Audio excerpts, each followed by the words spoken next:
Hindi ko na sana pinagmasdan ang iyong ganda, at hindi na rin pinansin pa bawat ngiti mong may gayuma.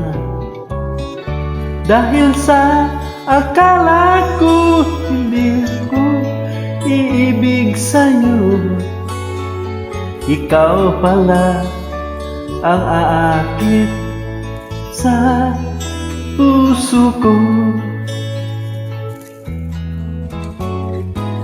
Kaya ngayon laging gulong-gulo ang puso't ko't isipan. Araw-gabi ay pangarap ka, at sa tuwin ay nababalisa. Dahil ba ang